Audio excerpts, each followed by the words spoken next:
Liquidless laundry detergent? As you know, plastic is a huge problem. Only 9% get recycled. Even if you put your jug in a bin, 25% gets declined from cross-contamination. If plastic does get recycled, it can only be reused twice. The facts don't lie. It's time to stop using plastic. Did you know that liquid detergent is up to 90% water? Earthbreeze created dehydrated detergent. Our Eco Sheets easily dissolve in hot or cold water with the same powerful clean you're used to. Our packaging is biodegradable cardboard and ink. Eco-friendly options are usually expensive. Eco Sheets are affordable. That way, everyone can make a difference. Laundry detergent is one of the most requested items at homeless shelters. With every package, we donate 10 loads of detergent. You get to choose who you donate to. We also donate a portion of our revenue to the planet. There is no reason not to switch. Subscribe and receive it exactly when you need it. No contracts, cancel anytime. We even offset all of our carbon emissions. This means your deliveries are carbon neutral. You can stay safe and order right from your home. Eco Sheets are vegan and cruelty-free, dye-free, paraben-free, and a fragrance-free option, and sensitive to the most delicate skin. There are already thousands of 5-star reviews, and we offer a satisfaction guarantee. If you have any issues, we will refund you. So why not give Eco Sheets a try? Click below or visit earthbreeze.com. What are you waiting for? Why haven't you ordered? Click below to try. Welcome, bienvenue, willkommen y bienvenidos a la tercera temporada de Párate y Destacate. Yo soy tu anfitriona, Nikki Green. Welcome back to Season 3 of Stand Up and Stand Out. I'm your host, Nikki Green, and we are kicking off an amazing new season filled with some incredible guests. Stand Up and Stand Out is a podcast for those leaving university and heading into the work world. We help those in transition find their purpose so they can enjoy their career without sacrificing their lives. Following nearly 2 decades working in Fortune 500 companies, I want to share my leadership learnings with all of you. Thought leaders are needed in all walks of life, not just business. And we're in a critical time to pivot ourselves and the community around us to build a better future together. This show is the start of your beyond college journey to help you answer the question, I graduated, now what? Let's get ready to listen in to the next episode. Welcome back, everybody, to Stand Up and Stand Out. We're very excited for our next episode to bring on Adam A. Adams.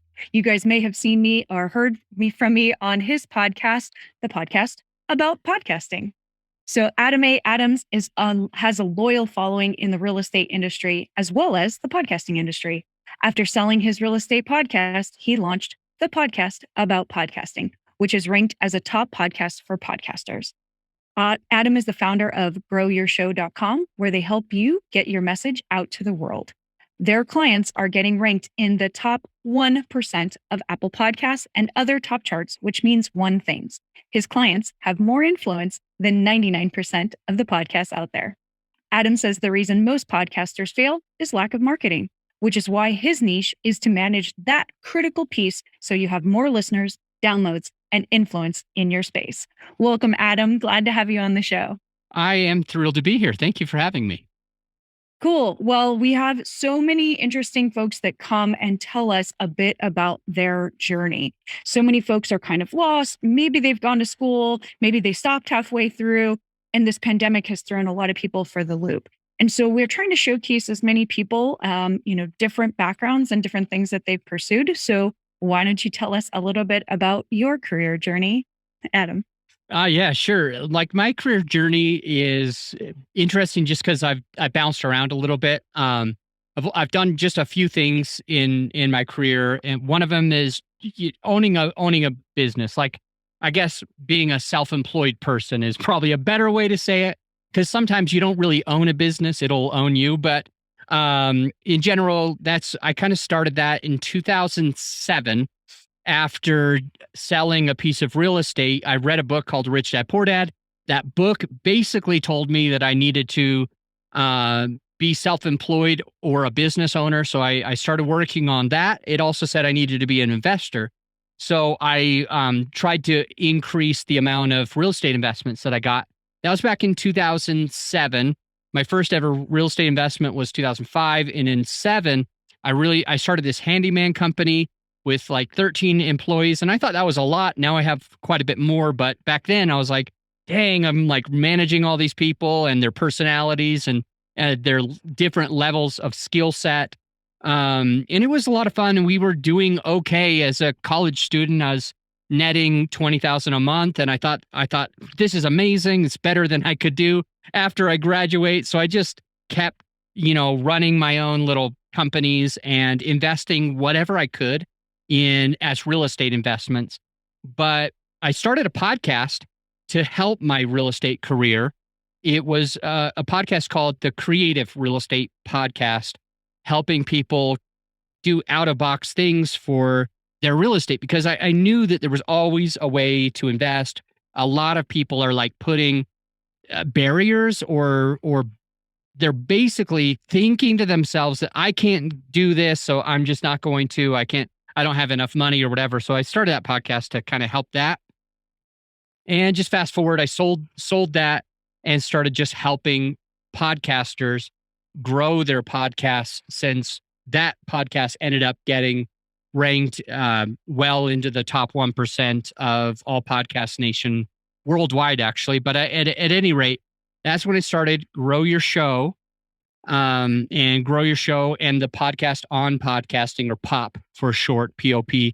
And from there, we've just been supporting as many podcasters as we can at a high level. That's fantastic. And what do you say to people? Because I think that's kind of some of the things you were hinting on. I know a lot of people say, oh, well, I just came out of school, I'm broke, I don't have money to invest, or I'm too afraid to start a business of my own because I need a steady paycheck. There's often that fear of, well, I need to make money before I can go invest money, right? Yeah, I think there's a lot. It's tough to say what's the right answer for somebody. For me, I'm less daunted by small failures along the way. So for me, it makes sense. It's fairly comfortable to just go ahead and start a business, invest. But many people, they prefer like a steady paycheck. So the only thing that I will say that might be inspirational, since we all have different personalities for stuff like this, is that many times I'll have a month where I will net, 40, 50, 55,000. And in many cases, for somebody who wants a steady paycheck, they might be only looking for 40,000, 36,000, 60,000, 100,000 in a whole year. Mm-hmm. And there's many times that in a month, like, you can also make that. So it's like, for my thoughts and my feelings, is that holding on to a steady full-time job would, in my case, definitely slow me down and make it more challenging to get to where I want to be. Making sure that I was making 2, 3, 4, 5, 6,000 a month could probably make it so that I wasn't making 50,000 a month. So, and it's not like right for everybody.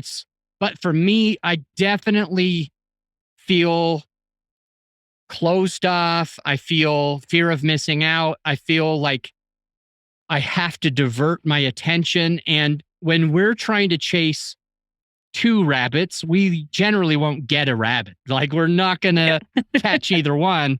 And so I've kind of learned that, at least for me and my personality, just let go of the full-time job, take a couple of punches because it will hurt.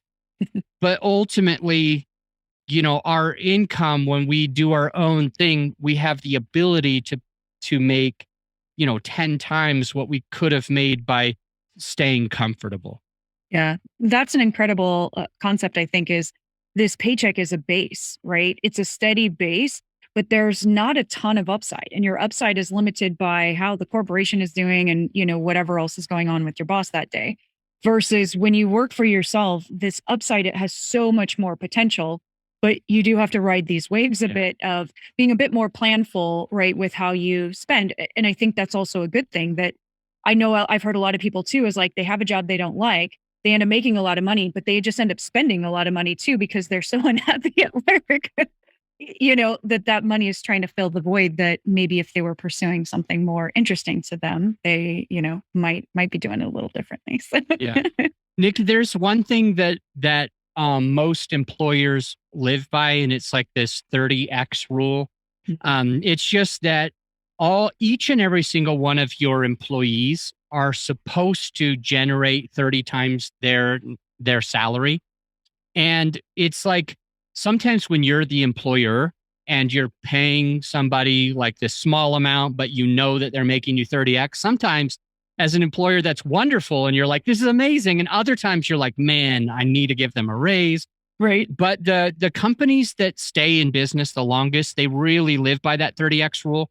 And it's interesting to note that because if you are an employee, you're probably worth 30 times what you're getting paid, right? Right. You're most likely worth that. And it's good to note that if you succeeded on your own, you could at least 30x your income. Now, earlier I talked about 10x or whatever, but generally that's the rule. And so it's important to at least pay attention to it. Should I be doing the same amount of work and getting a 30th of what I should be getting paid, like my real true value, or should I go on my own and get all of what I'm worth? Yeah, that's great. That it's so inspirational. And so as you made that pivot from sort of what you knew with real estate to now working with other podcasters, what sort of inspired you to make that specific shift? There's really two things, and it comes down to one is that the economy kind of was changing and I was getting concerned as my main focus being just real estate investing, and which it has been for so long. And I was thinking, like, I need to make sure that if the economy tanks or crashes or I lose some of my apartment communities. So I have about 1,400 doors. It sounds like a lot, but I have partners. It's like 100 million valued of real estate that I'm partnered in. Not that I own all of that myself, but the point is that this is where all of my eggs were. All of my eggs were in one basket. I did a little bit of consulting one-on-one, but I thought, if the economy changes, how can I make sure that I have, multiple streams of income and I'm not like relying on any one thing? So that, to be completely, vulnerable with you and your listener, that's part of it. I thought, maybe the economy is going to change for real estate. So I want to make sure that I'm prepared. And the second thing was that I had been helping many, many people for free for a long time. Just they were friends of mine. Not that people wouldn't call me up and I would just like coach them. But a friend would say, hey, I'm going to start a podcast. Yours obviously did really well. So how did you get there? And so it became something where I realized that I have some unique skill set in this one place of how to break everything apart and deconstruct it and then put it back together so that it's more systematic, so that we can help more people at a time.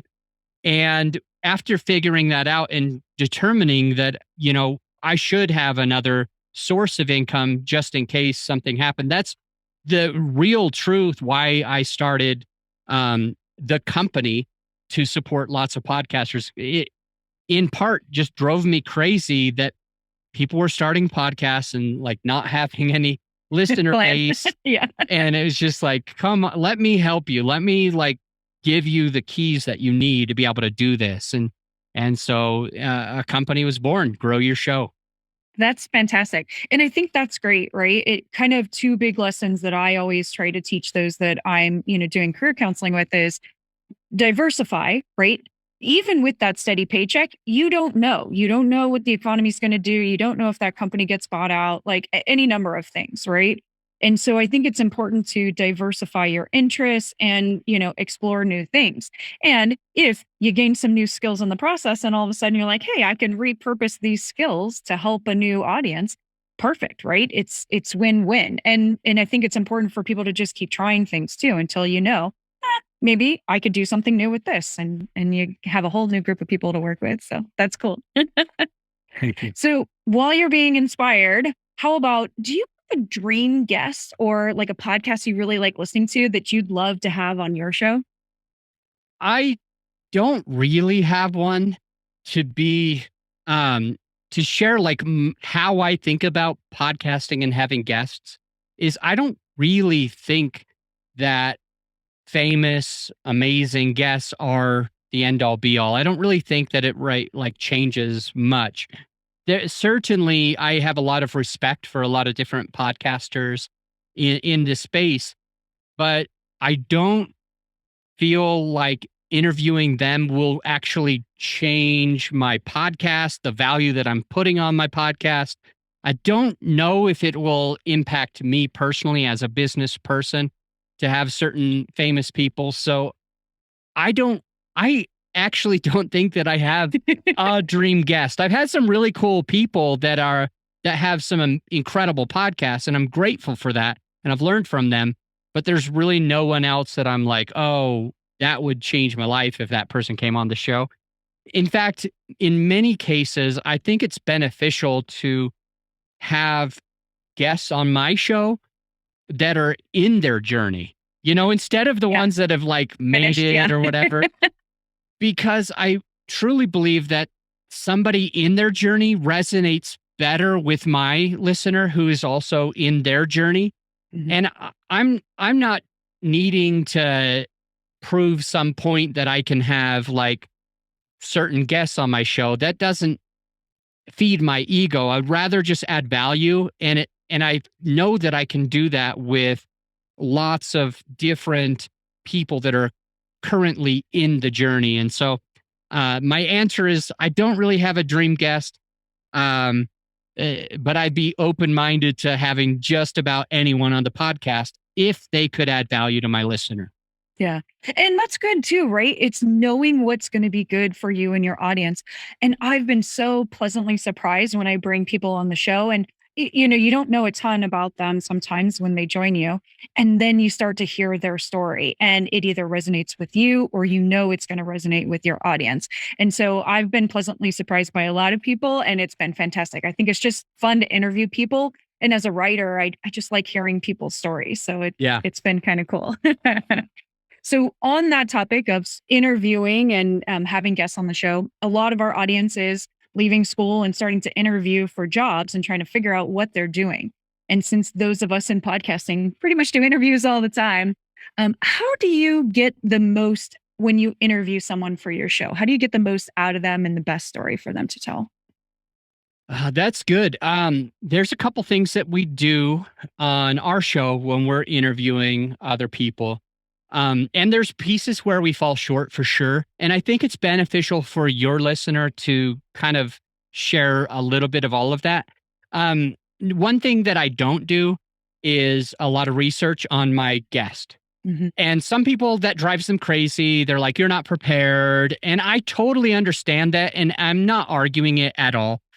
But I do it a little bit differently only because I feel that it's my way of getting the most amount of value. And so I do a pre-interview, but it's not on a different day. It's just the first 5, 10, 15 minutes of the podcast interview time where we will just determine like what direction to go.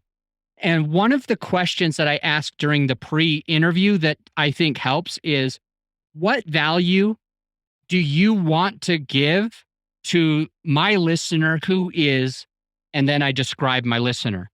So I think that helps in a lot of ways. Sometimes when you have a guest on the show, they're thinking like self-promotion. Like, no offense to most guests, but they really start there.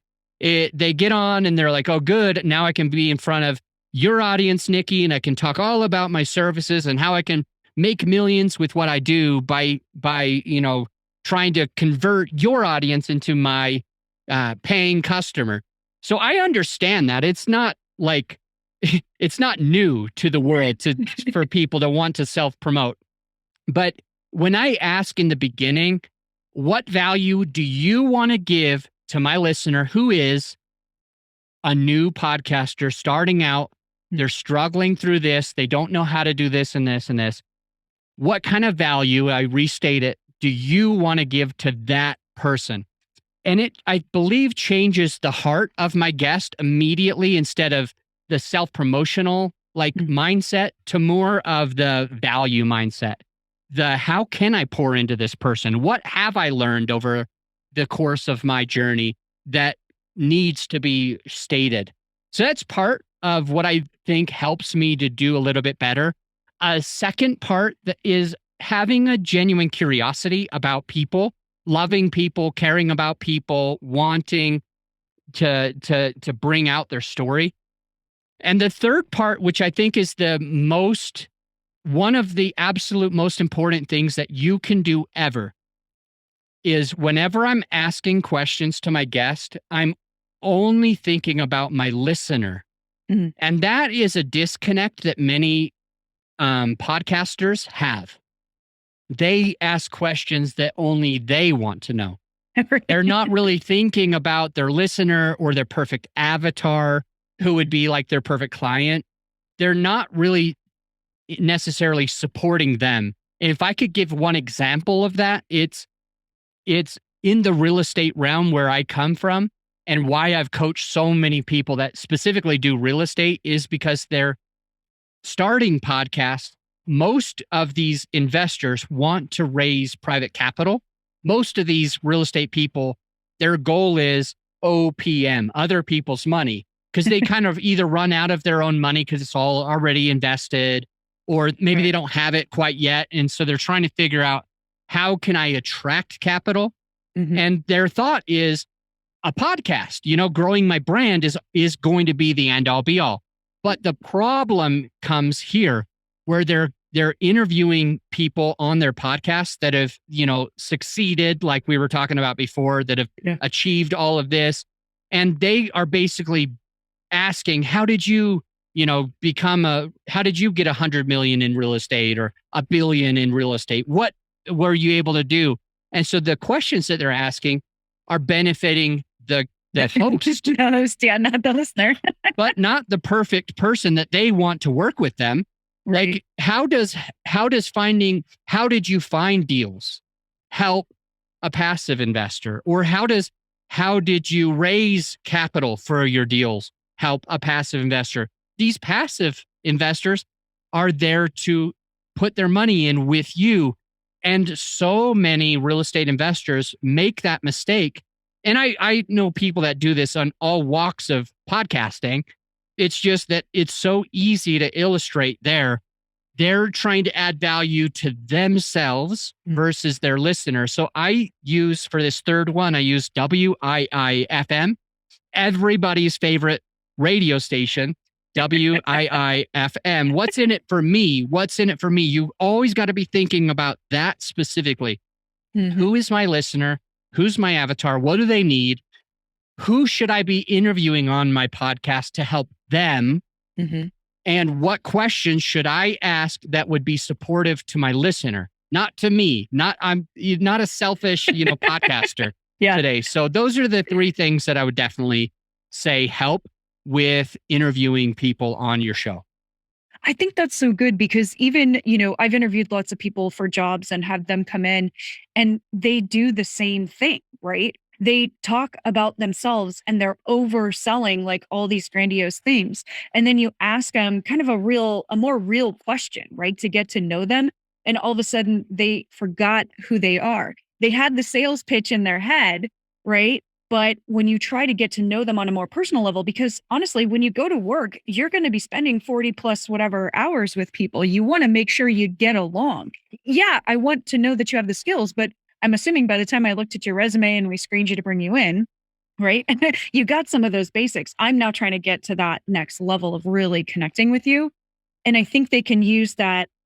What are they talking about too? Because if they're thinking more about the customers of the business, of like how they're going to contribute to the business so the business overall does well. Those are kind of good things that I think come together. And we're all learning how to improve our interview skills one day at a time. So just keep practicing, right? Can I piggyback on that, Nikki? Please do. I think that's really getting into another option that we should all be thinking of when we're interviewing others, or even like just being a podcaster yourself, is there's a lot of that scripted stuff. There's a lot of that. This is what I want people to see, but this over here is the real me. And I think it could be beneficial for most podcasters to take a fourth piece of advice and to just literally try to be yourself. Spend the focus on being who you are to the core, like what you would say to your family members, your brothers, your sisters, your sweetheart, your partners, how you would act around them. If you cuss, you cuss. If you talk about, these types of subjects, that's what you're passionate about. If whatever your main personality is, I think you should let it shine. Like when we're in an interview and we can have our own personality, it's easier for example, like Nikki and I to get along a little bit better when we're both being able to be real to the core. And I honestly believe that whether you're interviewing people, whether you're doing an episode by yourself, it's going to translate to your listener and your perfect avatar. When they see that congruency, when they can feel that you are who you are, I think that they're going to hire you more often. They're going to listen to more of your podcast episodes. But when you're let's just pretend as if you were somebody who cussed all the time. I cuss sometimes, but let's just pretend if you're the main language that you use is 4-letter words, and on your podcast, you never do that. I believe truly to my heart that there is an incongruence that your listeners not going to be able to understand who you are, like you, or trust you, or hire you because they're just not sure where that disconnect is. So I think being yourself will help you as an interviewer and also help you give more value to your listener. Just like you were saying, Nikki, when you're interviewing people for a job, and if they're like too perfect or they're too like polished, and then you ask them a question about themselves and it throws them off, and now you're like, I'm not really sure about this person. It wasn't a trick question. Yeah, I love the way that you mentioned that. I actually think it'll help all podcasters to hone that in. And I'm like the worst at this. I want to impress people. Like that's my natural place to go. I have to try to be myself. That sounds ridiculous. Some people are rolling their eyes. That's the easiest person to be. To me, it's like I'm ashamed of some things, or I'm embarrassed of some things, or I remember getting made fun of when I was 5 years old in grade school, and now I'm afraid to put myself out there. Yeah. So it's been a challenge to just own it and be okay with who I am to the core. But when I do, I believe wholeheartedly that I support more people, I make more money, my podcast is in front of a bigger audience, etc. Yeah.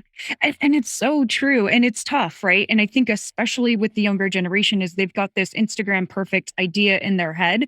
And that's also who they're trying to portray. I think one of the other challenges with a lot of the interviews folks are doing now too is it's not in person anymore. Before there was sort of like this excitement and energy because you'd get all dressed up, right? And you'd go to the campus and you'd get to see physically like where you were going to work. Now all of a sudden, like you're trying to keep your cat quiet and you're in your kitchen, and all these things are happening because you're doing it on Zoom. And it's a little tougher even to give that authenticity through the screen, through the video, because you're still figuring like, I've got to curate this like an Instagram post or something. So what kind of advice do you have for doing everything virtually? Because we definitely have an advantage in that area too.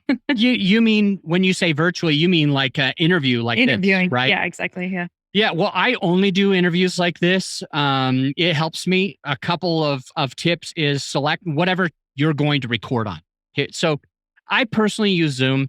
Now, there's absolutely downfalls to Zoom with audio and video quality, but I still prefer it because of some of the ease of use that it allows me for, and everybody knows what it is. And so I'm just going to keep using Zoom until Riverside or one of these other companies decides that they're going to make it more integrated with my calendar.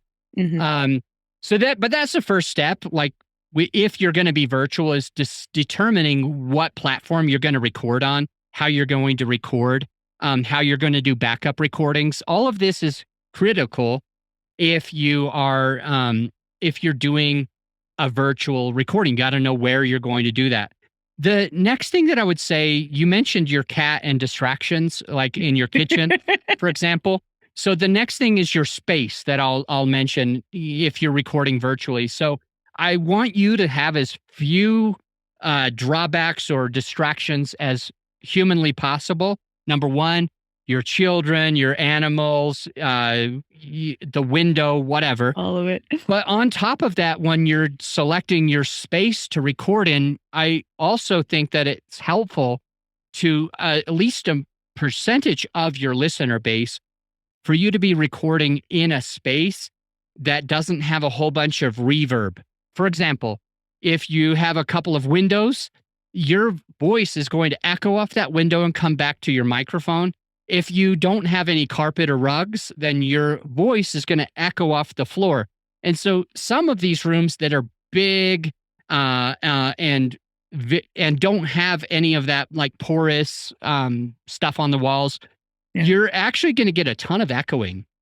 So additionally, as part of your space, I think it's beneficial for podcasters to have a microphone.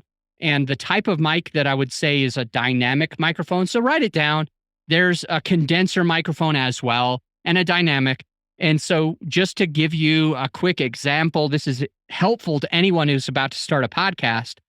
There's a thing called a Blue Yeti. It's a mic that comes up like first when you say pod microphone, but it's actually not the correct kind of mic that you would want to use typically for recording because you're going to hear too much room noise. Mm-hmm. With a dynamic, it's only going to hear what's closer to the microphone. And with that said, I suggest that all people that are recording, once they get that dynamic mic, that you should be within a fist, 2 to 3 inches from touching the microphone with your mouth. A lot of people call it eat the mic. It's actually a good thing to quote, eat the mic. Additionally, as part of your space, your carpet, your walls, your windows, you're treating your walls if you can, your microphone. I also encourage you to use headphones for 2 main reasons. One reason to use headphones when you're recording is because you're going to be able to hear how you sound. So if you can hear yourself through your headphones, it's going to support you to know if you're too loud, too quiet, too echoey, if you're distorting the sound somehow by having the gain turned up. But additionally, it will allow your guest, if you have a guest, for their sound, instead of coming out of your speaker and back into your mic, it'll come just directly to your ears and never go to the mic. So you don't get that looping, echoing. Echo. Yeah. And so definitely, think that number 2 is your space, your recording setup. Let me think. I'll stop with 2 because those are decent ones. And if you have any follow-up questions. No, and I think those are great things, right? Is like now that it is our own space, we have more control over it. And if you are nervous about the interviews and talking to people, this is the way of our future for now. For most of us, it's going to be some version of hybrid working and, having to be on video and audio and all of it. So let's stop just sort of using whatever free headphones came with our phone, to be doing these kinds of meetings. Like, let's start up leveling and start with your interview, because if you're not worried about the tech and you know that it's confidently going to work and your space is comfortable, so you're not uncomfortable about that, then you're going to be more at ease when you have to go through the interview process. So I think all those Nikki, things are going to be great. Do you mind if I share 2 more things? Because I thought of them after. You always have amazing ideas. So the third thing that I would say after like making sure you're in a good space would be taking notes during the podcast. And I like it when you're doing it virtually. It's like I can be looking straight at you, but having the notes pretty close to where my camera would be. And so it's not going to look too awkward if I'm taking notes or whatever. So I take notes, and if I know that I'm going to say something or ask something in a moment, I'll make the notes. And additionally, as my guest goes, I will take some notes just right there. And what that does is helps me to be able to wrap it up at the end, be able to give, tangible takeaways to my listener, what's in it for me. at the end and to be able to like know where I'm going. For example, just a moment ago, I was like, here, there's two, but I don't know the third one, right? Yeah. And then I wrote down notes and then face to face. I wrote those down because I was like, oh, that's a good third one and that's a good fourth one. But you didn't, your listener didn't really see that, but it's going to help because now I know I'm not going to get distracted because I'm talking about making notes and then I'm going to be talking about face to face, which brings me to the fourth one, which is face to face. And all I mean by that is a lot of podcasters, they say, oh, I'm not going to use the video. Mm-hmm. So I'm going to turn off the video. Oh, yeah. No. My suggestion. Now, I get there's pros and cons. Now, without the video, it can help the bandwidth to make sure that the audio is not going to have as many problems. So I get that too. But when I'm looking at you right now, Nikki, as we're recording this, regardless if you use the video or not, I believe that you and I can connect more. I can know what you're thinking as I'm talking, like your facial expressions. That helps me as a person to be able to make sure I'm on the right track, I'm adding value. And so when I'm interviewing, I technically do use the video too. But even if I wasn't going to use the video, I would be sure to work with a video. And if I can give you a quick fifth thing, if at all possible, you should be hardwired into your internet. So check your upload and download speed. And instead of using Wi-Fi, you can just use an Ethernet cord and just plug into the back of your modem or router. And that will also help you to, if you're on a virtual, to make sure that you're going to have less problems with the bandwidth of your internet. Yeah, any kind of stability issues. All these things I think are good, just sort of check the box, right? It's hard enough to worry about, okay, what are the questions? What am I going to say, right? You already have all those things that you're trying to go through. If you're also fiddling around with your headset and your Wi-Fi and everything else, it's going to be an incredibly stressful process, and you're not going to come across in the way that, you probably would if you were just in person and you could be more relaxed and just talk to a person across the table. But I do believe the video is absolutely important. And I know there's a lot of introverts who are really tired of having to do stuff on video, but I think it's important, to connect with people and to see what they're doing. Long before the pandemic, I was doing video calls through all my tech jobs. So I got used to it. And even if it was 3:00 in the morning for me, because I was trying to talk to someone in Asia, it's fine. My hair's in curlers, whatever the thing is. It's again more authentic. That this isn't a convenient time, but this is an important topic. So let's talk, and make sure that I'm also spending time with their day. So I think those are all fantastic ideas, and they're really, really going to help our listeners a lot. Yeah, awesome. Awesome. Well, Adam, we're about to wrap it up here, and I know you probably have 1,000 projects and lots of exciting things coming up. What would you like to share with our audience about what's next for Adam and for Grow Your Show? Yeah, I don't have much of what I need to share for myself, but I will at least offer if there's somebody who needs help with any of this, they can just go to growyourshow.com. Pretty easy to find, and you can schedule a free call with us and see if we can support you to help you either start a podcast or grow a show. Awesome. Fantastic. Well, I'm so excited. I'm glad you joined me today. I had so much fun being on your show, and who knows when we're going to run into each other again, maybe another podcast movement or some kind of fun conference when we're allowed to keep circulating around the US here. Awesome. Well, have a great rest of your day. Enjoy a bike ride or get some sunshine before we're into winter again here. Done and done. Awesome. All right. Thanks everybody for joining us today on Stand Up and Stand Out. We'll see you next time. Well, another awesome show in the books. I hope you enjoyed listening as much as we enjoyed making it. For video outtakes of the show, don't forget to catch us on TikTok, You Don't Stop at Nikki Green 678. The full-length shows are available on all the podcast platforms now, including Amazon Music, Stitcher, and Good Pods. The full video is available on Nikki's YouTube channel, and links to all of our social media, including info about our guests, is available in our show notes. Thanks for listening, and we will see you next week. Bye.